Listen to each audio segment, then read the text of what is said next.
உம்முடைய வசனம் என் கால்களுக்கு தீபமும் என் பாதைக்கெல்லாம் வெளிச்சமா இருக்கிறது. இன்று பேசப்படும் ஒவ்வொரு வார்த்தைகளையும் நீர் வரும் மட்டும் என்னுடைய வாழ்க்கையில அப்பியாசப்படுத்துவேன் என்று உறுதி கூறுகிறேன். ஆமென். அமர்ந்து கொள்வோமா?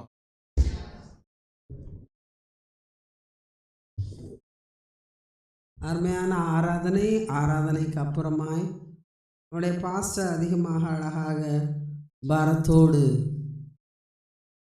ஒரு எக்ஸார்டேஷன் என்று நாங்கள் சொல்லுவோம். ஒரு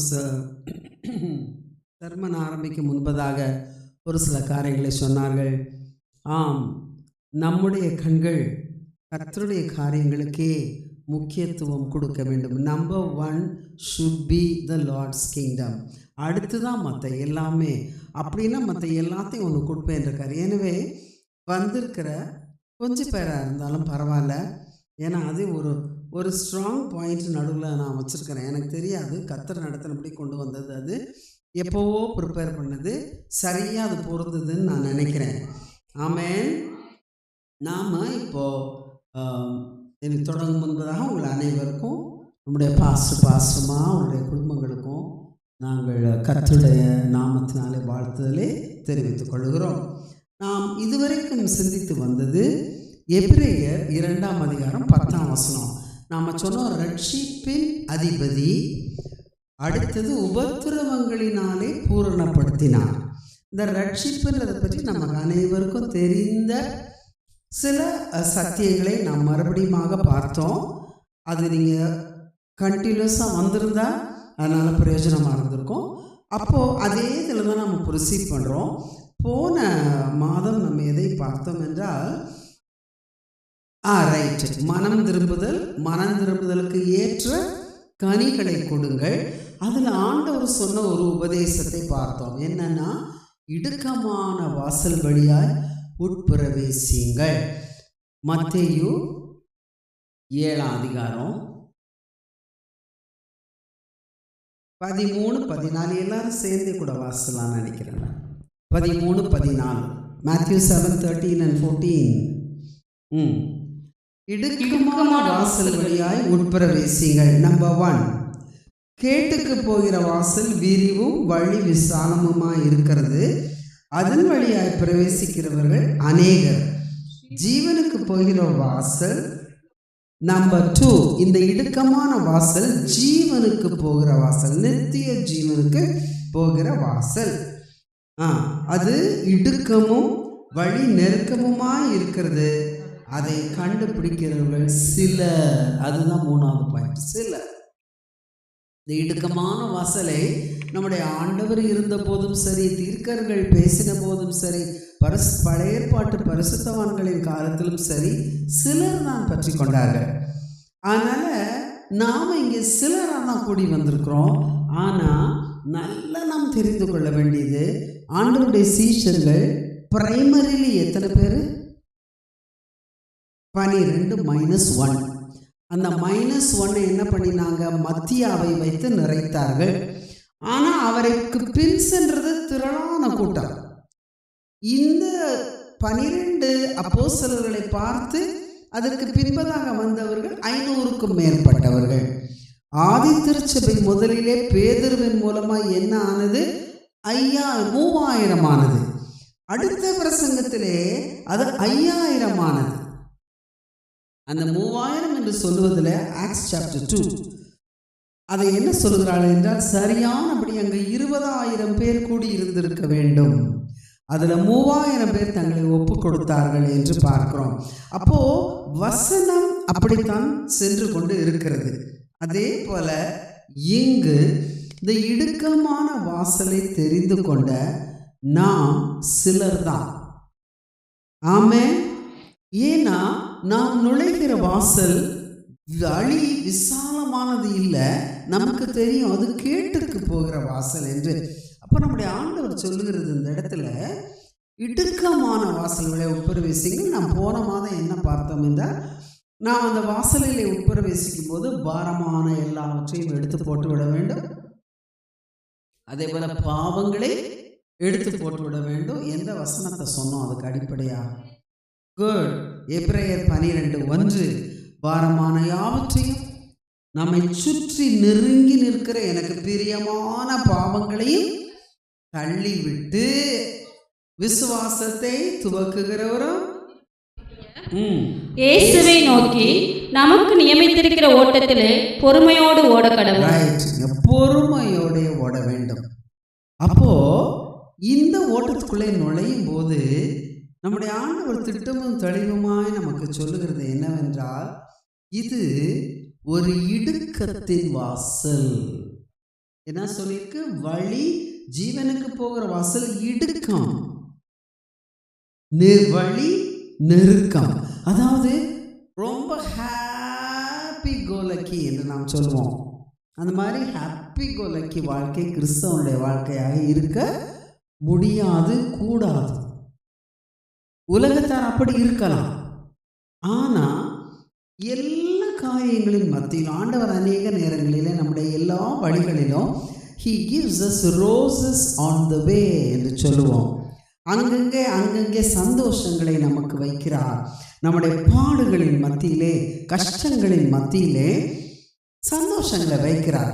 அவற்றை ஏற்றுக்கொண்டு நாம் அப்படியே அவர் பின்னதாகத்தான் போக வேண்டும் என்று கர்த்தருடைய வசனம் ஆண்டவருடைய வாயிலிருந்து தெள்ளம் தெளிவமாய் நமக்கு போதிக்கிறது.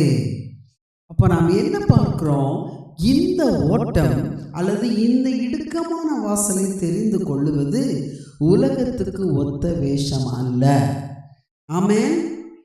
உலகத்தார் எல்லாரும் நம்மளை அந்த விதத்தில் அவர்கள் பாராட்ட மாட்டார்கள். எனவே உலகத்தார் பாராட்ட வேண்டும் என்று நான் வாழ்வேன். ஆனால் என்னுடைய வாழ்க்கையை நான் சீரமைத்து பார்க்க வேண்டியது அவசியம். ஆமென். சரி, அடுத்ததாக இப்போ ஆண்டவர் மாத்திரம் சொன்னாரா இல்லை ஆதி திருச்சபை சொன்னதா அப்படி என்று பார்த்தால், இது நான் கர்த்தர் எனக்கு கற்றுக் கொடுத்த காரியங்களை உங்களோடு பகிர்ந்து கொள்ளுகிறேன். கேட்கிறதுக்கு காதுள்ளவன், ஆவியானவர் சபைகளுக்கு சொல்லுகிறதை காதுள்ளவன் கேட்க கடவன். வேணாம்னு நினைச்சா just leave it. ஏன்னா ஒருவேளை நம்மள ஒரு சிலருக்கு அது பிடிக்காமல் இருக்கலாம். இது என்ன ஆண்டி, நாங்கள் கஷ்டத்துலேயும் பாடலையும் உபத்திரத்துலையும் வர்றோம், இங்கே என்னமோ உபத்திரவத்தின் வழின்னு சொல்லி கொடுக்குறீங்கன்னு அப்படி தான் சொல்லுது வேதம். அப்போஸ்தலர் 14:22. அதாவது ஆண்டவர் மாத்திரம் இந்த இடுக்கமான வழின்னு சொன்னார். சீஷருடைய மனதை திடப்படுத்தி விசுவாசத்திலே நிலைத்திருக்கும்படி அவர்களுக்கு புத்தி சொல்லி நாம் அநேக உபத்திரவங்களின் வழியாய் தேவனுடைய ராஜ்யத்தில் பிரவேசிக்க வேண்டும் என்று சொன்னார்கள். அப்போ இது இந்த எபேசு பட்டணத்துல பவுலும் அவனோடு இருந்தவர்களும் சபையை விட்டவர்கள் வேறு ஊருக்கு செல்லும் போது என்ன சொன்னாங்க? அநேக உபத்திரவங்களின் வழியாய் நாம் தேவனுடைய ராஜ்யத்திலே பிரவேசிக்க வேண்டும். ஏன்னா அந்த இடத்துல சபையானது துன்பப்படுத்தப்பட்டது. அவர்கள் அனுபவிக்கிற துன்பங்களை இப்பொழுது நாம் அனுபவிக்கவில்லை. அட்லீஸ்ட் தமிழ்நாட்டிலே நாம் அனுபவிக்க இல்லவே இல்லை. ஆமென். அது தொடரும்படியாய் ஜெபிக்க வேண்டியது நம்முடைய கடமை. மிகவும் ரெஸ்பான்சிபிளா நம்முடைய இந்த அரசியல் காரியங்களில் நாம் இருக்க வேண்டியது அவசியம். அப்போ இந்த இடத்துல கொஞ்ச நாள் இல்லை 2 நாளைக்கு முன்னால் நான் ஒரு சின்ன நியூஸ் ஒன்று பார்த்தேன். அந்த நியூஸ் கூகுள் ரிசர்ச்சில் போடுறான். என்னென்னா, Christians all over the world are being very highly persecuted. இப்போ கண்டுபிடிக்கிறாங்க. அதில் கண்ட்ரிஸை லிஸ்ட் பண்ணுறான் நிறைய. என்ன நினைக்கிறீங்க? இந்தியாவும் உட்காந்துருக்காதுல. இல்லவே இல்லைன்னு சொல்லவே முடியாது. அவன் போடுற கண்ட்ரிஸ் எல்லாம் அப்படியே ஆப்பிரிக்கன் முஸ்லிம் கண்ட்ரிஸ். அது வந்துக்கிட்டே இருக்கும்போது இந்தியா, பாகிஸ்தான், அடுத்தது இந்தியாவை தான் போடுறான்.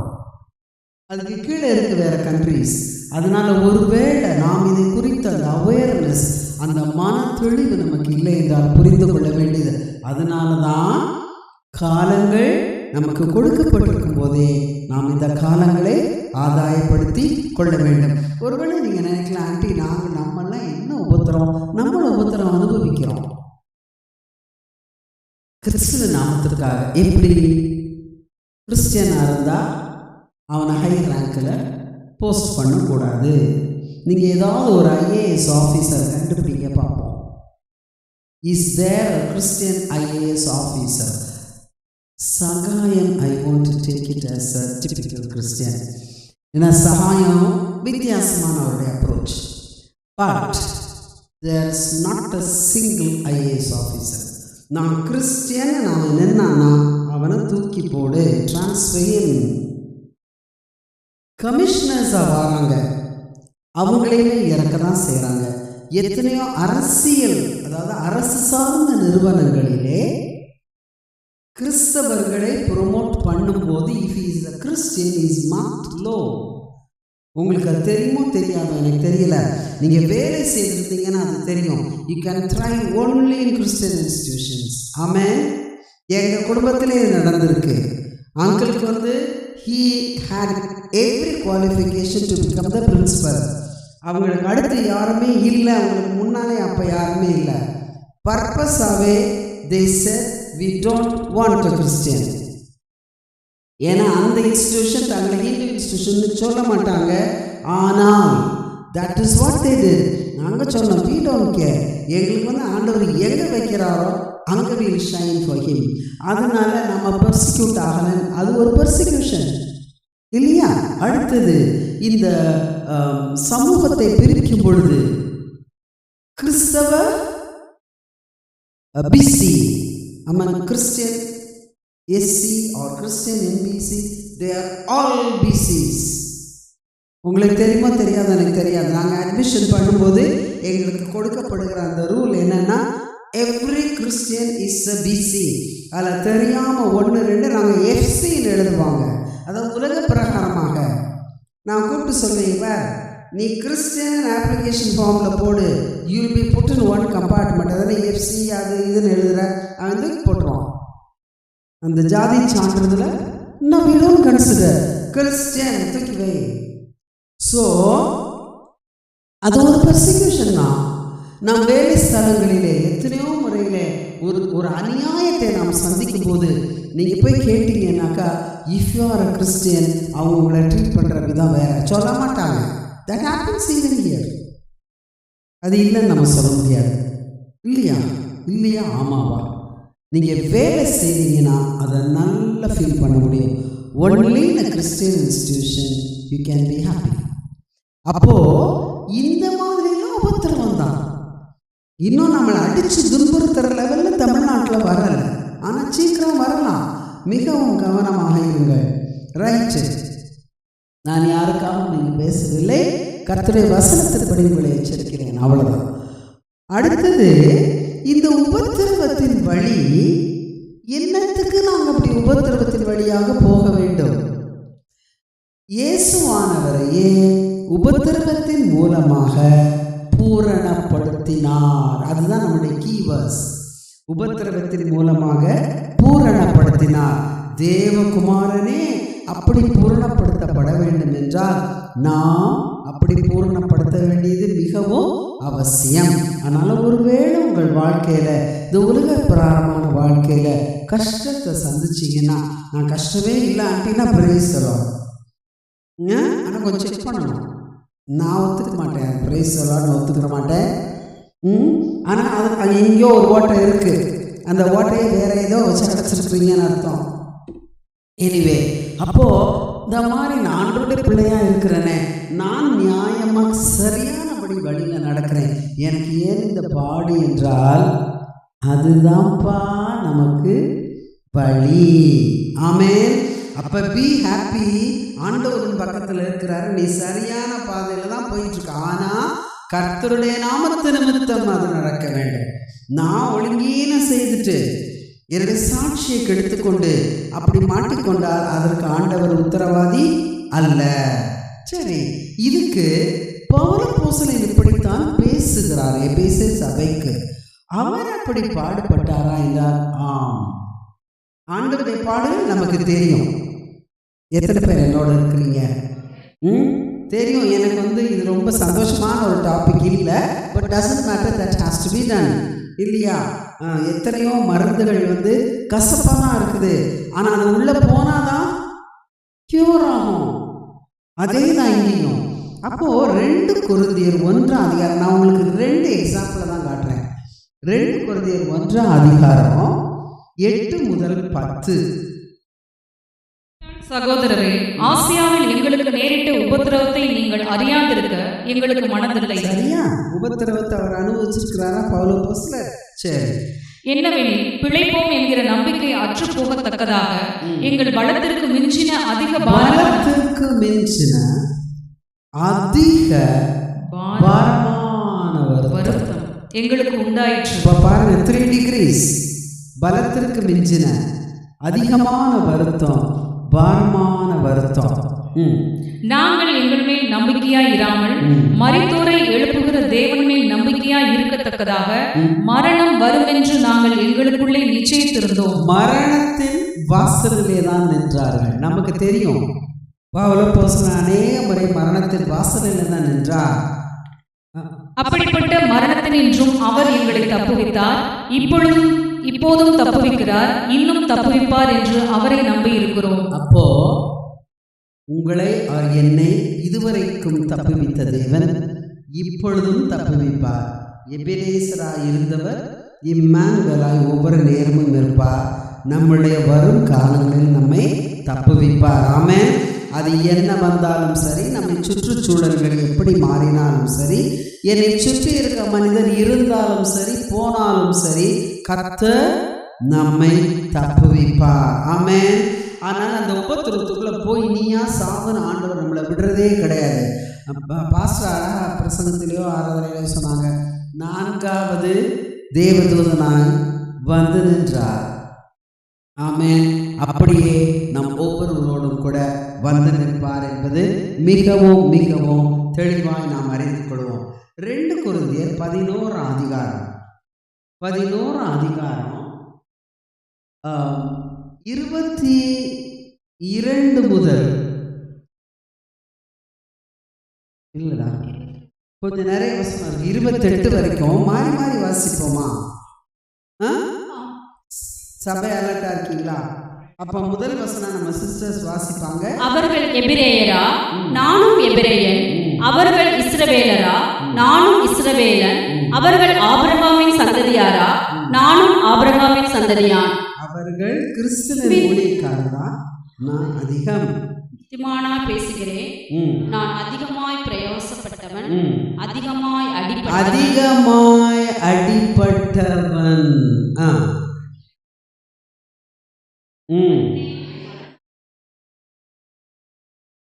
யூதர்களால் ஒன்றும் குறைய 40 அடியாக 5 தரம் அடிபட்டேன். 5 தரம் 39 அடி வாங்கி இருக்கிறார். நமக்கு பாச தெளிவா சொல்லி கொடுத்துருக்காங்க, நான் சொல்ல போறதில்ல. 40வது அடியை அந்த குற்றவாளி பொறுத்து கொண்டால் அவனை விடுதலை செய்ய வேண்டும். ஆனால் இவங்க என்ன செய்யறது? 39வது அடியிலே 40 என்று சொல்லி நிறுத்தி கொள்வது. அப்போ 39 அடிகள் 5 தரம் அடிபட்டார் பவுல் அப்போஸ்தலர்.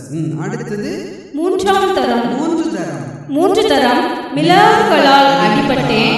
1 தரம் கல்லெறியுண்டேன். 3 தரம் கற்ப சேதத்தில் இருந்தேன். கடலிலே ஒரு ராப்பகல் முழுவதும் போக்கினேன். அநேக தரம் பிரயாணம் பண்ணினேன். ஆறுகளால் வந்த மோசங்களிலும் கல்லரால் வந்த மோசங்களிலும் என் சுய ஜனங்களால் வந்த மோசங்களினாலும் அந்நிய ஜனங்களால் வந்த மோசங்களினாலும் பட்டணங்களில் உண்டான மோசங்களிலும் வனாந்தரத்தில் உண்டான மோசங்களிலும் சமுத்திரத்தில் உண்டான மோசங்களிலும் கள்ள சகோதரரிடத்தில் உண்டான மோசங்களிலும் பிரயாசங்களிலும் வருத்தத்திலும் அநேக முறை கண்களிப்புகளிலும் பசியிலும் தாகத்திலும் அநேக முறை உபவாசங்களிலும் குளிரிலும் நிர்மாணத்திலும் இருந்தேன். இவை முதலானவைகளை அல்லாமல் எல்லா சபைகளை குறித்தும் உண்டாயிருக்கிற கவலை என்னை நாள்தோறும் நெருங்குகிறது. இப்போ சரீர பிரகாரமான வேதனையும் ஆவிக்குரிய வேதனையும் சேர்த்து அனுபவித்தார் பவுலடியார். அப்போ அது எவ்வளவு கஷ்டம்னு யோசிச்சு பார்க்கணும்.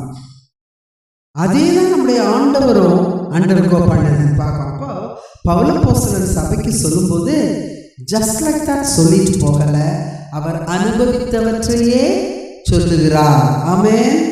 நமக்கு தெரியும் ஆதி திருச்சபை இன்னைக்கு வரைக்கும் எத்தனையோ இரத்த சாட்சிகள். ஆனா ஒன்று, கிறிஸ்து சபை கட்டப்பட்டதே இரத்த சாட்சிகளின் இரத்தத்தின் மேலே. ஆமென். ஒருவன் இரத்த சாட்சியாய் மரித்தால் அங்கிருந்து 40க்கும் குறையாதவர்கள் கர்த்தரை பின்பற்றுவார்களாம். அப்படித்தான் இந்த சபை வளர்ந்தது. 12 பேர் தனித்தனியாய் உலகம் முழுவதும் வந்தார்கள். நமக்கு தெரியும் தோமையார், தாமஸ், புனித தோமையார் அடிபட்டு ஒன்றுமில்லாமல் குத்தப்பட்டார். இன்னைக்கு சென்னை தான் is Christian capital of Tamil Nadu. Amen. அப்போ ஒரு இடத்திலும் அது வீணா போகவே இல்லை என்று பார்க்கிறோம்.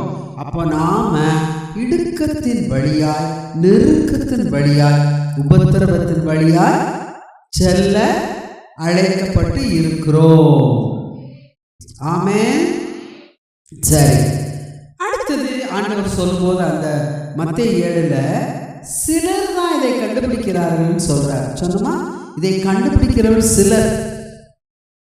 நமக்கு இந்தியாவில் கொடுக்கப்படுகிற ஒரு பேர் இருக்கு. நீங்கள் கரெக்டாக சொன்னீங்கன்னா நான் இன்னொரு முறை உங்களுக்கு இது ப்ரைஸ், சின்ன ப்ரைஸ் ஏதாவது கொண்டு வருவேன். நமக்கு இந்தியாவிலே கொடுக்கப்படுகிற பெயர் என்ன? ஒரே வேர்டு. கிறிஸ்தவர்கள்ங்கிறது ரொம்ப மெஜஸ்டிக்கால இருக்கு. யாரோ சொல்றீங்கப்பா, வேதக்காரனா உடனே அவங்க மகிமைப்படுத்துறாங்க. நிறைய பேர்ல சொன்னீங்க. பிரதர் சொன்னார முதல்ல, இங்க சொன்னீங்க சிறுபான்மையினர். அதுல ரொம்ப என்னன்னா மைனாரிட்டி, சிறுபான்மையினர். நீங்கெல்லாம் சில. அப்போ நம்ம பெரும்பான்மையினர்ல கூட்டமா இருக்க முடியாது. அததான் ஆண்டவர் சொல்லிட்டு போனாரு, சிறுபான்மையினர் சிலர் தான். ஆனா அவருக்கு அது போதும். 12 பேர் உலகத்தை கலக்க போதும். ஆண்டவருடைய சீஷரை பற்றி என்ன சொல்லுகிறார்கள்? அப்போஸ்தலர் 17:6. அப்போஸ்தலர் 17:6. அப்போஸ்தலர் 17. அவர்களை காணாமல் யாசோனையும் சில சகோதரரையும் பட்டணத்து அதிகாரிகளிடத்தில் இழுத்து கொண்டு வந்து, உலகத்தை கலக்குகிறவர்கள் இங்கேயும் வந்திருக்கிறார்கள். உலகத்தை கலக்குகிறவர்கள். ஆனா ஆண்டவர் நமக்கு கொடுக்கிற பெயர் என்ன? இவர்கள் உலகத்தை கலக்குகிறவர்கள். எப்படி ஐரோப்பா முழுவதும் கிறிஸ்தவ நாடுகளானது? கொஞ்சம் பேர் இருந்து உலகத்தை கலக்கினதுனால் மாத்திரமே. ஆமென். எத்தனையோ ஐரோப்பாவில் இருக்கிற கிறிஸ்தவ நாடுகள், அமெரிக்காவை நீங்க விட்டுருங்க, சூப்பர் பவர். ஐரோப்பாவில் இருக்கிற சின்ன சின்ன countries openly they declare we are Christians. If you are here, follow Christianity. இல்லைன்னா get out. நான் பேர் சொல்ல விரும்பல. நிறைய கண்ட்ரீஸ் அப்படி இருக்குது. ஆமென்.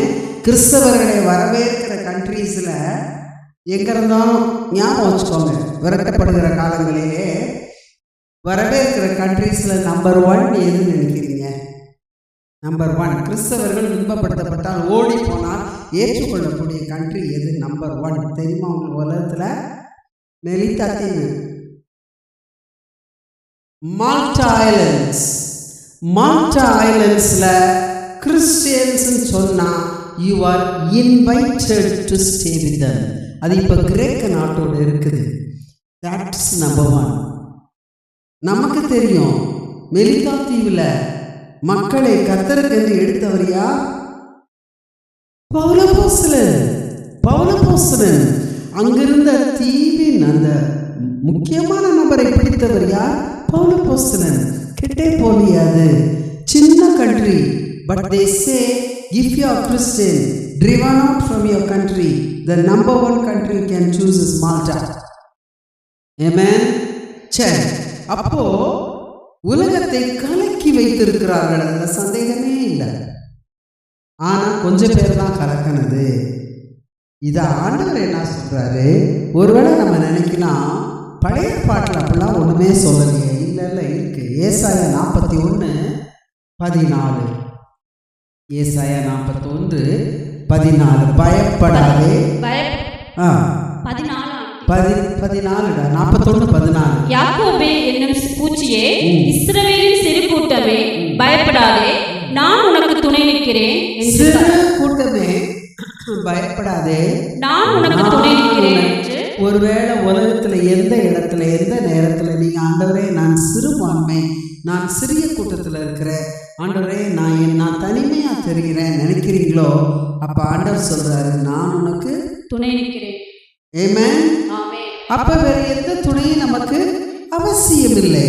அதனால இந்த மாத்திரம் ஸ்ட்ராங்கா வைத்துக் கொள்வோம். ஏனென்றால் நம்ம உபத்திரப்படுத்துற காலங்கள் ரொம்ப தூரத்தில் இல்லை. அந்த நேரங்களிலே கர்த்தருக்காக நிற்போமா, அதைத்தான் நாம் உணர்ந்து கொள்ள வேண்டியவர்களாய் இருக்கிறோம். இதையே நம்முடைய ஆண்டவர் லூக்கா 12:32 சொல்லுகிறார், பயப்படாதே சிறு மந்தையே, உனக்கு ராஜ்யத்தை கொடுக்க பிதா பிரியமாயிருக்கிறார். சிறு மந்தையே பயப்படாதே. தன் சீஷர்களை பார்த்து சொல்கிறார், பயப்படாதே சிறு மந்தையே. ஆண்டவரே நாங்கள் எப்படி ஓநாய்களுக்குள்ளே சொல்றார்கள், ஆடுகளே ஓநாய்களுக்குள்ளே அனுப்புறது போல உங்களை அனுப்புகிறேன். மிகவும் காஷியஸா இருங்க, மிகவும் கவனமாய் நாம் வாழ்க்கை நடத்த வேண்டும். ஞானமாயும் காஷியஸாய் இருக்கணும், கபடற்றவர்களாய் இருக்கணும். அப்போ அந்த சிறு மந்தையை வைத்து உலகத்தை கலக்கி கொண்டிருக்கிறார் நம்முடைய ஆண்டவர் என்று பார்க்கிறோம். சரி, யோவான் எழுதின சுவிசேஷம் 15:18-19.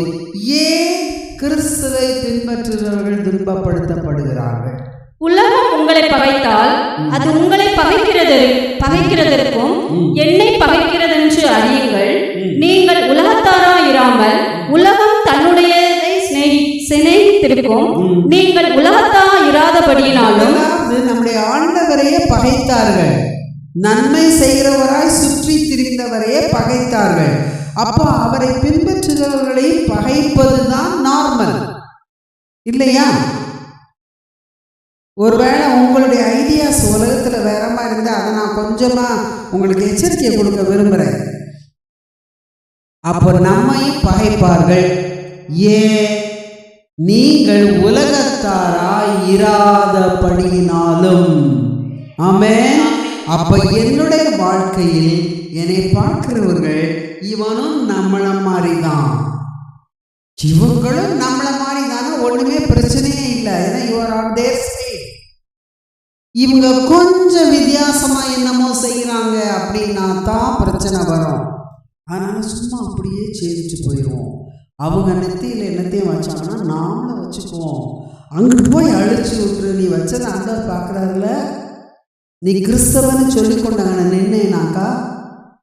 நான் என்னோட ஸ்டூடெண்ட்ஸ்க்கு ரொம்ப தெளிவாக சொல்லுவேன். ஏன்னா நிறைய அங்கே காமன் ஃபங்க்ஷன்ஸ் வரும், தெரியாமல் என் கண்ணில் பட்டா விடவே மாட்டேன் கூப்பிட்டு. அப்போ அந்த மாதிரி உலகத்தார் செய்கிறாங்க, அவங்க அப்படிதான் லஞ்சம் வாங்குறாங்க. நான் வாங்கினா என்ன, அவங்க எடுத்துட்டு பாதியை டப்பாவில் போட்டுறாங்க, அவங்க எடுத்துட்டு பாதியை ட்ராயரில் போட்டுறாங்க, திருப்பி கொண்டு போய் எனக்கு இது வேண்டாங்க. அதெல்லாம் தட் இஸ் ஓகே. நான் கையிலே தொடரலப்பா, என்னுடைய பர்ஸ்ல கிடந்துச்சு. அந்த இது நாங்கள் அனுபவிச்சிருக்கோம். அதனால தான் நான் உங்களுக்கு சொல்கிறேன். ஏன்னா எங்களுடைய பென்ஷன் பேப்பர்ஸ் எல்லாம் மூவ் பண்ணும்போது மதுரை கலெக்டரேட்டில் எங்களுக்கு சொல்லப்பட்டது தான், சத்தம் கட்டாமல் சோடைய ட்ராயரை திறந்து இவ்வளோ அமௌண்ட்டு போட்டுட்டு போயிடணும்.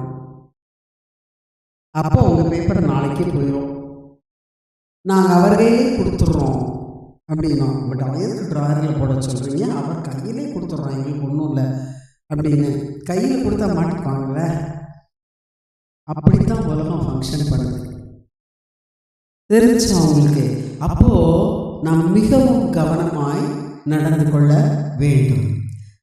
அப்போ இந்த இடத்துல இது உலகம் நம்மை பகைக்கும், ஏனென்றால் நாம் உலகத்தார் அல்ல. ஆண்டவர் இந்த மறுபடியும் சொல்றாரு. 17 14 முதல் 17. நான் உம்முடைய வார்த்தையை அவர்களுக்கு கொடுத்தேன். நான் உலகத்தான் அல்லாதது போல அவர்களும் உலகத்தார் அல்ல. நான் உலகத்தான் அல்லாதது போல அவர்களும் உலகத்தார் அல்ல. ஆதலால் உலகம் அவர்களை பகைத்தது. அதுதான், உலகம் அவர்களை பகைத்தது. நாம் உலகத்தார் அல்ல, எனவே உலகம் நம்மை பகைக்கும். அடுத்தது, நீர் அவர்களை உலகத்திலிருந்து எடுத்துக்கொள்ளும்படி நான் வேண்டிக் கொள்ளாமல் நீர் அவர்களை தீமை நின்று காக்கும்படி வேண்டிக் கொள்கிறேன். ஆண்டவர் என்ன நமக்காக ஜெபிச்சிருக்கிறாரு? சீஷர்களுக்காக ஏறெடுக்கப்பட்ட ஜெபம் இது. நான் உங்களுக்கு ஏற்கனவே சொல்லிருக்கேன், இதுக்கு பேர் தான் லார்ட்ஸ் பிரேயர். கர்த்தருடைய ஜெபம்னா டிப்பிக்கலா இதுதான். தன்னை பின்பற்றின அந்த கொஞ்சம் பேருக்காக கர்த்தர் ஏறெடுத்த ஜெபம், கடைசி ஜெபம். கர்த்தருக்கு சித்தமானால் அதை பற்றி அதை வச்சு நான் ஒரு ஃபுல் மெசேஜ் ப்ரிப்பேர் பண்ணேன். ஆனால் அதை எனக்கு எங்கேயும் ப்ரெசென்ட் பண்ண முடியல. ஏனென்றால் அவர் கொடுக்கிற என்ன கேட்குறாரு, இவங்களை உலகத்திலேருந்து எடுத்துருங்க ஆண்டவரே, பத்திரமா ஒரு இடத்துல இவங்களை வச்சுக்கோங்க அப்படி கேட்கல. protect them from the evil one. அந்த தீமைங்கிறது பிசாசானவன் அர்த்தம். protect them from the evil one. பிசாசின் கைகளிலிருந்து அவர்களை காக்கும்படி நான் உம்மை வேண்டிக் கொள்கிறேன். நான் உலகத்தான் அல்லாதது போல அவர்களும் உலகத்தார் அல்ல.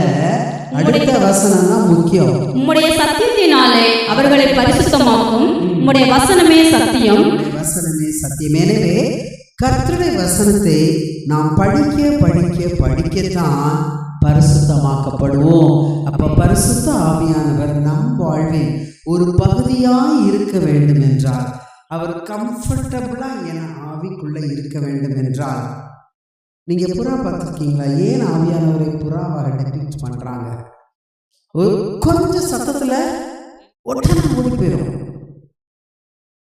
அதே போல கொஞ்சம் நம்முடைய ஆவிக்குள்ள அவருக்கு பிரியமில்லாத காரியங்கள் இருந்தால் குவாய்ட் ஆயிடுறார்.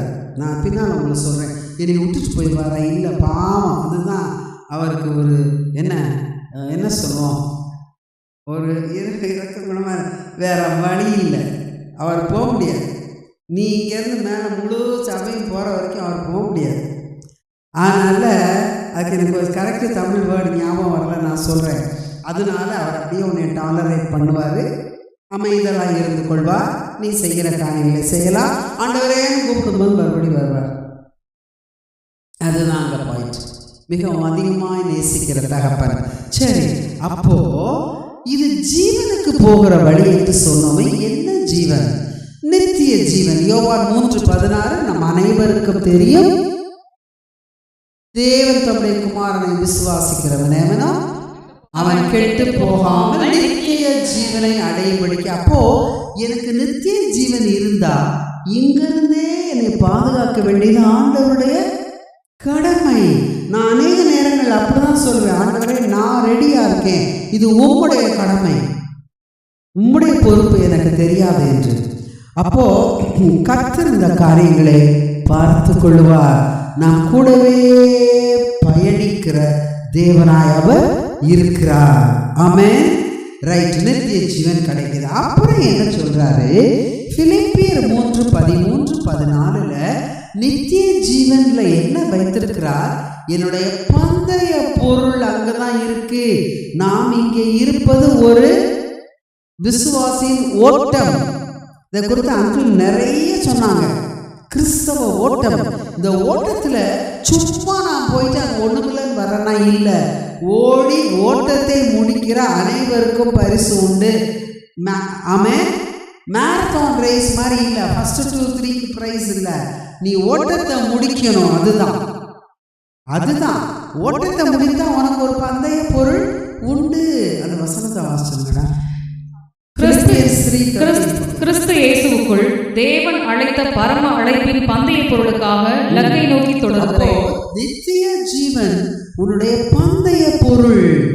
இல்லைன்னா நீ ஓடுவது வீணாய் போகுமே, நீ கிறிஸ்தவனாய் வாழ்வது வீணாய் போகுமே. எனவே அவர் அந்த பந்தய பொருளை நமக்காக நியமித்திருக்கிறார். ஆமென். அடுத்தது யாக்கோபு ஒரு சொல்லுகிறான், அதுல மிகவும் அழகான அதுல ஒரு ஒரு சத்தியம் என்னன்னு கேட்டீங்கன்னா, 2ஆம் வசனத்துக்கு வாங்க. முதல் அதிகாரம், நீங்கள் பலவிதமான சோதனைகளில் அகப்படும் போது. இந்த இடத்துல சோதனை என்பது ட்ரையல்ஸ், உபத்திரவங்களை குறிக்கும். நீங்க கட்டாயம் நோட் பண்ணணும். சோதனைனா டெம்ப்டேஷன் கிடையாது, உபத்திரவம், ட்ரையல்ஸ். வேத ஆங்கில வேதாகமம் மிக தெளிவாக அதை குறிப்பிடுகிறது. இந்த மாதிரியான உபத்திரவங்களில் மாட்டிக்கொள்ளும் போது அங்க என்ன நடக்குதான், என்னுடைய விசுவாசம் பரீட்சிக்கப்படுகிறது. அப்போ இந்த டெஸ்ட்டை நான் எடுத்தாதான் நான் அதில் பாஸா அதில் ஃபெயிலா என்று எனக்கு தெரியும். சரியா? தப்பிக்கவே முடியாது. ஆனால் உங்களுக்கு ஒருவேளை ஒரு சிலருக்கு இது ரொம்ப டிஸ்டர்பிங்காக தான் விட்டுருங்க, வேற வழியே இல்லை. நான் இன்னும் வசனம் பின்னால் வச்சுருக்கேன், சொல்கிறேன். அதாவது இதுதான் நம்மளுடைய லாட். நீ இயேசுவை பின்பற்றும் போது சிலுவையை எடுத்துக்கொண்டு பின்பற்றதுக்கு பிள்ளை மீனிங் அவருடைய உபத்திரவங்களை அனுபவிக்க ரெடியாயிக்கோ. அதுக்கு இன்னும் இன்டர்பிரேஷன்ஸ் இருக்கு, அதெல்லாம் வைத்து நம்ம குழப்ப வேண்டிய அவசியம் இல்லை. அப்போ இந்த இடத்துல என்னுடைய விசுவாசம் சோதிக்கப்படும் போது, ஆபிரகாமின் விசுவாசத்தை ஆண்டவர் சோதித்தார். அதை அவன் வென்றபடியினாலே, யெகோவா ஈரே என்னும் நேரத்திலே வென்றபடியினாலே உன் சந்ததியை நான் ஆசீர்வதிப்பேன் என்கிறார். ஆமென். முதலாவது சொன்னார், அழைக்கும் போது வந்து விட்டார். ஒரு பெரிய கூட்டத்தோடு வெளியே வந்து விட்டார், ஐஸ்வர்யத்தோடு வந்து விட்டார். வசதியா போயிடுச்சு. ஒருத்தரா போனாங்க. நீங்க அதை அழகா பார்த்துட்டு வாங்க. லோத்து எடுக்கப்பட்ட பின்புதான் ஆண்டவர் சொல்லுகிறார், இந்த தேசத்தை உனக்கு தருவேன், பாலும் தேனும் வாழ்ப்போம். அபிரகாம் நினைக்கிறார், ஆண்டவரே லோத்து எடுத்துக்கிட்டானே, நல்லா இருந்த எல்லாத்தையும், கவலைப்படாத, நீ எங்கெங்கெல்லாம் பார்க்குறியோ அதையெல்லாம் நான் உனக்கு தருவேன். நம்முடைய வாழ்க்கையில் நீங்கள் எடுத்துக்கோங்க. நான் சொல்லும் போது உங்களுக்கு என்று வருகிற கர்த்தருடைய வார்த்தை, நான் இதெல்லாம் உனக்கு பேசுது நான் சொல்லவே மாட்டேன். அப்போது ஆண்டவரே என்னுடைய காரியங்களிலே, எங்கள் குடும்பத்தின் காரியங்களிலே, என் வேலை ஸ்தலத்தின் காரியங்களிலே நல்லவையெல்லாம் எடுக்கப்பட்டு போனதே, என் ப்ரொமோஷன் எடுக்கப்பட்டு போனதே, பரவாயில்ல, கர்த்தர் அதை காட்டிலும் பெரிதை உனக்கு வைத்திருக்கிறார். லோத்துடைய சோதோம் எரிக்கப்பட்டு போயிற்று. ஆமென். அதுதான் இப்பொழுது இருக்கிற சவக்கடல், டெட் சீ. ஒரு பறவை அதன் மேலே பறந்து போனா கூட செத்து உள்ள விழுகுமா, அவ்வளவு உப்பு கான்சென்ட்ரேஷன். ஆனா ஆபிரகாம் இருந்த இஸ்ரவேல் நாடு இன்னும் செழித்து கொண்டு இருக்கிறது. ஆமென். அதனால அதுதான் நம்ம என்று அழிந்து போவது நம்முடைய எண்ணு கிடையாது. ஸோ விசுவாசத்தின் பரீட்சையை நான் ஏற்றுக்கொள்ள வேண்டும். ஒருவேளை நம்ம நினைக்கிறோம், அந்த பரீட்சையெல்லாம் வேண்டாம் ஆண்டவரே, நான் விசுவாசத்தோடு இருக்கிறேன்ப்பா, உங்களுக்கு தெரியுமில்ல. இல்லை இல்லை, நீ ஒரு கல்லூரியில் இல்லை ஒரு ஸ்கூலில் போய் சேர்றோம், அவங்க வைக்கிற டெஸ்ட்டை நீ எடுக்க தான் வேணும். எங்களுடைய ஸ்டூடெண்ட்ஸில் சிலர் இருப்பாங்க, டெஸ்ட் ஃபோபியா. ரொம்ப அனுபவிச்சிருக்கேன் நான் அதை. டெஸ்ட் ஃபோபியா, டெஸ்ட்டுங்கிறனைக்கு வரமாட்டா, வந்து சுகமெல்லாம் போய்விடும். அவர்கள் எங்கள் தாத்தா செத்து போயிட்டாங்க, பாட்டி. நான் 2 பொசிஷன்ஸில் இருந்தேன் காலேஜில். இந்த எல்லா லெட்டர்ஸும் எனக்கு வரும். நான் டீனாவும் இருந்தேன். ஒரு டைமில் வைஸ் பிரின்சிபல் டீனா இருக்கும்போது ரைட் வாங்கி வச்சுக்குவேன். உங்கள் அப்பா அம்மா கூட்டிகிட்டு வாமா, ஹாஸ்டல் ஸ்டூடெண்ட்ஸ் வருவாங்களே, இந்த தாத்தா அது எத்தனாவது முறையாக சாகுறாருன்னு சொல்லுங்கள், நான் பர்மிஷன் கொடுக்குறேன். திருப்பி திருப்பி அதே எழுதுவாங்க. என்ன மறித்து போன ஒருத்தரை 4 தடவை மறித்து போனான்னு எழுதினா என்ன? ஏன்னா எனக்கு ஒரு நல்ல ஆங்கிலோ இந்தியன் கிளார்க் இருந்துச்சு. கலாமேன் இந்த அருக்கு பழைய லெக்சர் கொண்டு வச்சிடும் சேமில், சூப்பர் லேடி. அப்போ அந்த மாதிரி பண்ணுவாங்க. கெட்ட டெஸ்ட். சரிப்பா நீ போ, உங்க தாத்தா எழுந்து வரட்டும் அல்ல போயிடட்டும், வந்த பிறகு நீ எழுதணும்ல டெஸ்ட். அப்போ யார் போவா? நான் அப்படிதான் கேட்பேன். அப்போ யாரை கொண்டு போற? யாரையும் கொண்டு போக முடியாது. அதனால டெஸ்ட்டுக்கு டெஸ்ட் ஃபோபியா வச்சு நாம் தப்பிக்கவே முடியாது. அந்த விசுவாசம் இதை ஏற்றுக்கொள்ளும் போது என்ன கிடைக்குதா? விசுவாசத்தின் பரீட்சையானது பொறுமையை உண்டாக்குகிறது. முதல்ல நித்திய ஜீவன் கிடைக்குது, அடுத்தது என் பந்தய பொருளுக்கு நான் ஆயத்தப்பட வைக்கிறேன், அடுத்தது அந்த விசுவாச பரீட்சை எனக்கு பொறுமையை உண்டாக்குறது. ஒருவேளை நீங்க நினைக்கலாம், என்ன ஆண்டி பெரிய பொறுமையை உண்டாக்குறது, அதுக்கு ஒரு பரீட்சை, விசுவாசத்தின் பரீட்சை உபத்திரவமா? ஆமா, அன்பு, சந்தோஷம், சமாதானம், நீடிய பொறுமை. நீடிய பொறுமை, அந்த பொறுமையை நமக்கு பயிற்று கொடுக்கிறதே இந்த விசுவாசத்தின் பரீட்சைகள். ஹல்லேலூயா. அப்ப நம்ம உபத்திரவத்தை பார்க்கும்போது பயப்பட வேண்டாம். ஆமென். ஆண்டவரே, நீர் என்னோடு கூட 4வது நபராய் இருக்கிறீர், 2வது நபராய் இருக்கிறீர், அதனால உம்மை கொண்டு நான் இதிலிருந்து வெளியே நிச்சயமாய் வருவேன். கர்த்தருடைய நாமத்து நிமித்தம் நீ உபத்திரவப்பட்டார். அந்த ஒரு விசுவாசம் நமக்குள்ளே இருக்க வேண்டும். ஒருவேளை நீங்க கேட்கலாம், பொறுமை எதுக்கு? நித்திய ஜீவன் ஒண்ணு, பந்தய பொருள் ஒண்ணு, அடுத்தது எனக்கு என் கட்டளைக்கு கீழ்ப்படிந்தால் ஆசீர்வதிப்பேன் என்கிறார். ஆசீர்வாதங்கள். அடுத்தது முக்கியமான பாயிண்ட், எபிரேயர் 10:36. இது பாராம படித்துக் கொள்ள வேண்டிய ஒரு வசனம்.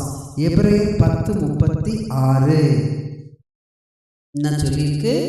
நீங்கள் தேவனுடைய சித்தத்தின்படி செய்து வாக்குத்தத்தம் பண்ணப்பட்டதை பெறும்படிக்கு பொறுமை உங்களுக்கு வேண்டியதா இருக்கிறது. வாக்குத்தத்தம் உனக்கு நிறைவேற வேண்டும் என்றால் என்ன வேணும்? பொறுமை வேண்டும். அப்ப இந்த பொறுமை நமக்கு கொடுக்கப்பட்டு பயிற்சிக்கப்பட்டால்தான் கர்த்தர் நமக்கு கொடுக்கிற வாக்குத்தத்தங்கள் இன்றைக்கு நிறைவேறினாலும் சரி, சிலது வருஷங்கள் கழித்து நிறைவேறினாலும் சரி, ஒருவேளை என் சந்ததியிலே நிறைவேறினாலும் சரி, அதற்கு நான் பொறுமையாக இருக்க வேண்டியது முக்கியமான ஒரு காரணமாக இருக்கிறது. ஆமென். ஹல்லேலூயா. அப்போ நாம் சிலராக இருக்கிறோம். அதற்கு நான் சில சாட்சியங்களை சொன்னேன். அதே போல உபத்திரவத்தின் வழிதான் நமக்கு கொடுக்கப்பட்டது என்பதற்கு சில சாட்சியங்களை சொன்னேன். கடைசியா ஒரே ஒரு காரியத்தை சொல்லி முடிக்கிறேன். ஒருவேளை நீங்க நினைக்கலாம், உபத்திரவத்தினால என்ன பலன்கிறதுக்கு நம்ம இப்ப சொல்லிட்டோம். பந்தய பொருள் நீங்க தான் சொல்லணும்ப்பா. வாக்குத்தத்தம் நிறைவேறுதல். எனக்கு கர்த்தருடைய வாக்குத்தத்தம் நிறைவேறணும், உபத்திரவமே இன்னும் வரல, நீ அவ்வளவு கேர்ஃபுல்லா வாழ்க்கையில நடக்கிறன்னு அர்த்தம். ஆமென். ஆமென். ஏன் நாங்கள் வளர்ந்த அசம்பிளியில் அப்படிதான் எங்களுக்கு சொல்லி கொடுத்தாங்க. ஓ, எனக்கு எந்த பிரச்சனையும் இல்லை, நான் படிக்கிற ஸ்கூல்ல ஐ எம் பெர்ஃபெக்ட்லி ஆல்ரைட்னா, நீ கர்த்தருடைய பிள்ளையா இருந்திருக்கியான்னு செக் பண்ணிக்கோ. இன்னொன்று, அவ்வளவு ஆண்டவருக்குள்ள இருக்கும், அந்த பிள்ளை சஃபர் பண்ணிட்டு கிடக்கும். அப்போ உபத்திரவத்துல நமக்கு நம்பிக்கை உண்டு, நம்பிக்கை உண்டு. அதனால நாம் 2 தெசலோனிக்கேயர், 2 தெசலோனிக்கேயர் மிக அருமையான வசனங்கள் இருக்குது. 17 கூட நீங்க அது பாஸ் நம்ம கொடுத்தாரு. 1 தெசலோனிக்கேயர் 3ஆம் அதிகாரம்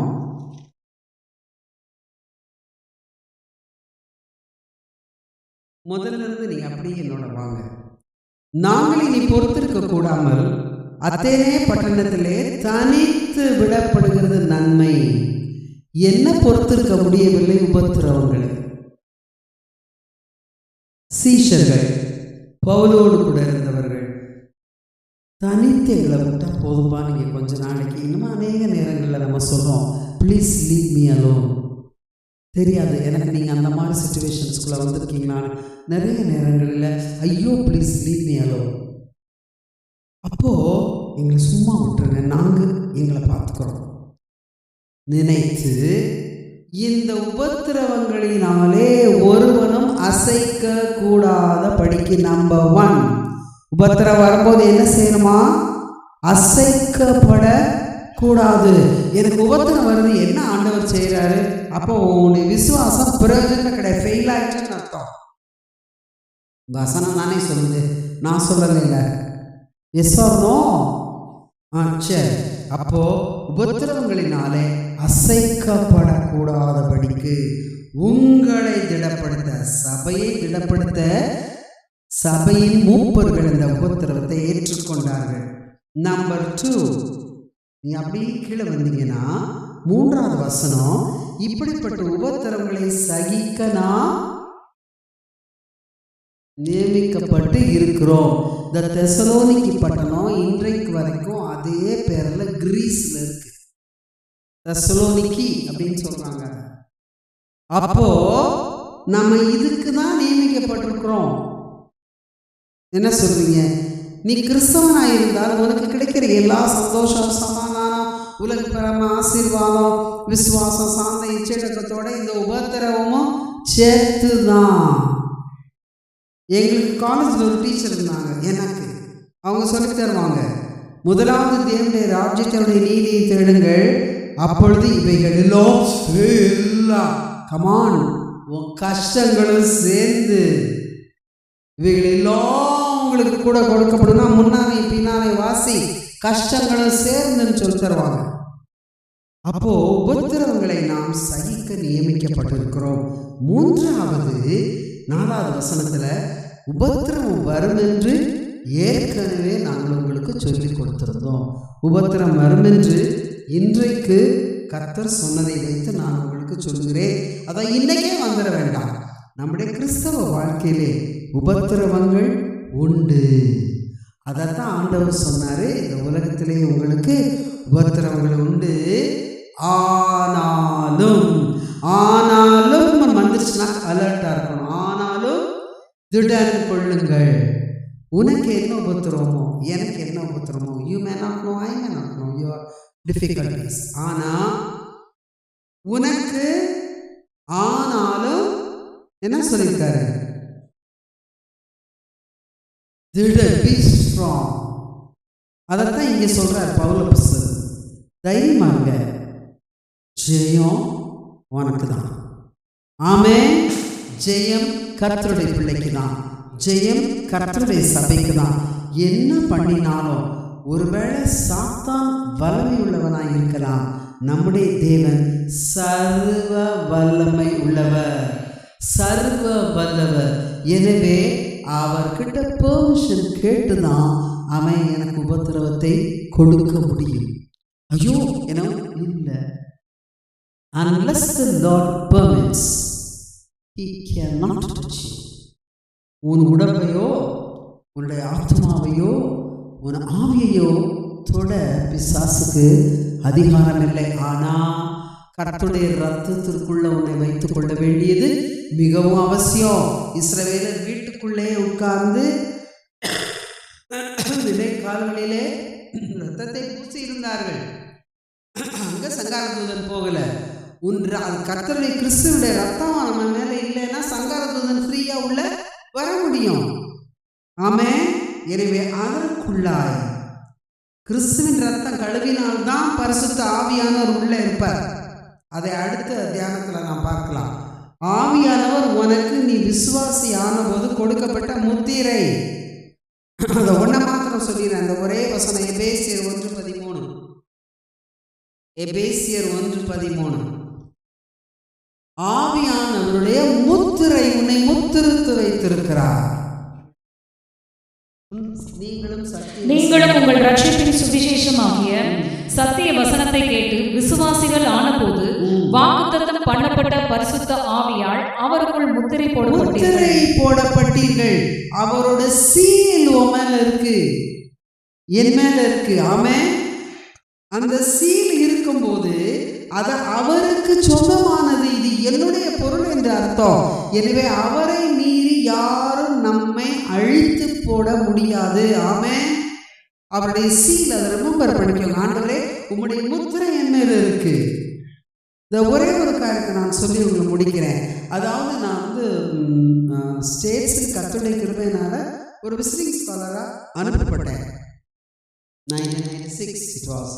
அப்போ நான் அங்கிருந்து அநேக புத்தகங்களை எனக்கு அவர்கள் சும்மா கொடுத்தாங்க. அதை நான் காலேஜுக்கு அனுப்ப வேண்டி இருந்துச்சு. இப்போ போஸ்ட் ஆஃபீஸில் கொண்டு போய் கொடுக்கறதுக்கு அங்கெல்லாம் வேறு யாரும் உதவி செய்ய மாட்டாங்க. You stand in your own feet. அது எனக்கு ரொம்ப கஷ்டமாக இருந்துச்சு முதல்ல. அப்போது ஒரு தனியாக ஒரு பாக்ஸில் போட்டு எல்லாத்தையும் உட்காந்து சீல் பண்ணி எடுத்துகிட்டு போயிட்டேன் போஸ்ட் ஆஃபீஸ்க்கு. போஸ்ட் ஆஃபீஸ் கொண்டு போனால் அங்கே ஒரு lady she was at the counter. இப்போ நான் சொன்னேன், ma'am all this must go to India. Yes அப்படின்னு டக்குன்னு ஷி புட்டு சீல் சொல்லிட்டு, let me tell you something அப்படின்னு. என்னன்னா, so long as it reaches your shore, it is our responsibility. Once it reaches your country, we don't know what will happen to the books and so on. He said India. இதெல்லாம் நிதர்சனமான உண்மை. அப்போ சரி, what else can I do? இத்தனை நான் ஏரில் தூக்கிட்டு போக முடியாது, உள்ளே விட மாட்டேன். அதனால் ஐ ஜஸ்ட் லெஃப்ட் இட். என்னுடைய காலேஜுக்கு நான் சொன்னேன், இந்த மாதிரி இத்தனை டிபார்ட்மெண்ட்ஸ்குள்ள புக்ஸை நான் அனுப்புகிறேன், ஆனால் I don't know, I posted it. எப்படி வந்து சேரும்னு எனக்கு தெரியாது. But they all came. அதில் நாங்கள் கண்டுபிடிச்சோம், இந்தியாவுக்குள்ளே வந்த பிறகு அதை கிழிச்சு என்னத்தையோ பண்ணி திருப்பி ஒட்ட வச்சு ஏன்னா செக் பண்ணுறாங்க. அப்படி அந்த மாதிரி ஆவியானுடைய முத்திரை உண்மையில் இருக்கு. அவ சீல் பண்ணிட்டா. she said no one can touch the seal. அதுக்கு சீல் அப்படி இருந்தா என் மேல கர்த்தர் குத்துற முத்திரைய யாராலையும் அழித்து போட முடியாது. அது அநேக நேரங்களில் நம்ம மறந்துடும். இல்லை, யூ ஆர் மைன். அதுக்கு என்ன அர்த்தம்? யூ ஆர் மைன், நீ என்னுடையவன். அதனால என்ன நடந்தாலும் ஜெயம் உனக்கு தான் உண்டு என்னுடைய ஆண்டவர் சொல்கிறார். எனவே நாம் துன்பப்பட்டாலும் உபத்திரவங்களுக்குள்ள போனாலும் நன்றாக தெரிந்து கொள்வோம், ஆதி அப்போஸ்தலர் சபை துன்பப்படுத்தப்பட்டது. யாக்கோபு அப்போஸ்தலனை ஏரோது பட்டயத்தால் கொலை செய்தான். பேதுரு அதே நாளிலே சிறைப்படுத்தப்பட்டான். ஆனா ஆண்டவர் அடித்தார் ஏரோது ராஜாவை. பேதுரு விடி முன்பதாக மரித்து போவான் என்று எதிர்பார்த்தார்கள். மரித்து போனது பேதுரு அல்ல, ஏரோது. Herod Agrippa 1. ஏரோது எல்லாம் ஒரே ஏரோது இல்லை. This is Herod number 4. Herod Agrippa 1. அடுத்த ஹெரட் அக்ரிப்பா 2 தான் பவுல் கிட்ட ஆல்மோஸ்ட் கிறிஸ்தவனாக்குறாயின்னு சொன்னது. அப்போ இந்த ஹெரட் அக்ரிப்பா வர்ஸ்ட் கிங். யாக்கோபை கொண்டுட்டான், பீட்டரை சிறையில் வச்சுட்டாங்க இல்லையா? யோவான் சின்ன பையன், வெரி யங் டீனேஜர். ஸோ யோவானை வச்சு ஒன்று பிரமாதமாக அவங்க செஞ்சிட முடியாது. ஆனால் நீங்கள் அந்த அதிகாரம் கடைசி வசனம் பாருங்க, அதை மாத்திர வாசிங்க. அப்போஸ்தலர் 12 கடைசி வசனம். தேவ வசனம் வளர்ந்து பெருகிற்று. தேவ வசனம் வளர்ந்து பெருகிற்று. ஒருவன் கொல்லப்பட்டான், ஆண்டவரை மரண தண்டனை கொடுத்தார்கள். யாக்கோபு அப்போஸ்தலன் கொலை செய்யப்பட்டான் பட்டயத்தினாலே. பேதுருவை சிறைச்சாலையில் வைத்தார்கள். யோவான் மிகச்சிறிய பையன், ஆனால் தேவ வசனமோ வளர்ந்து பெருகிற்று. அப்போஸ்தலர் 12 கடைசி. எனவே நம்முடைய வாழ்க்கை, நம்முடைய பிரச்சனைகள், நம்முடைய பாடுகள், ஆனால் பாடுகளே இல்லை. திராணிக்கு மேல நான் உன்னை சோதிக்க மாட்டேன் என்கிறார். அது அவர் சொல்றது. திராணிக்கு மேல சோதிக்கவே மாட்டார். சொல்லுங்க, திராணிக்கு மேல் என்னை சோதிக்க மாட்டார். திடன் கொள்ளுவேன், ஜெயம் எனக்கு. அப்போ என்ன நடந்தாலும் கர்த்தருடைய வசனம் வளர்ந்து பெருகிறதுக்கு அது ஏதுவாய் மாற வேண்டும். ஆமென், ஆமென். ஒருவேளை ஓப்பனா உங்களுக்கு ஆண்டவரை பற்றி பேசுறதுக்கு தெரியாதுன்னு சொன்னா, உங்களுடைய வாழ்க்கை, நீங்கள் கஷ்டங்களை சகித்துக் கொள்ளும் தன்மை மற்றவர்களுக்கு ஒரு சாட்சியாய் மாறக்கூடும். எனக்கு பிரசங்க முடியாது, எனக்கு இப்படி பேச தெரியாது, பயமா இருக்கும் அப்படின்னா நான் சொல்லுவேன். அந்த காலத்தில் எங்கள் டீச்சர் சொல்லுவாங்க, நீ போய் நில்லு, நான் பக்கத்தில் வந்து நிற்கிறேன்வாங்க. நிற்க மாட்டாங்க, கடைசியில் நான் மட்டும்தான் நிற்பேன். நான் வந்து கிட்ட நிற்கிறேன், நீ போய் நில்லு. அங்கே சொல்லிட்டு அவங்க வர முடியாது, நீங்கள் ஆண்டவர் கூட பா. ஆமென். அப்போ கர்த்தர் கடைசி வரைக்கும் நம்மோடு கூட ஆவியானவர் போய் நித்திய தேசத்தை சுதந்திரிக்கும் வரைக்கும் அவருடைய. ஆமென், ஆமென்.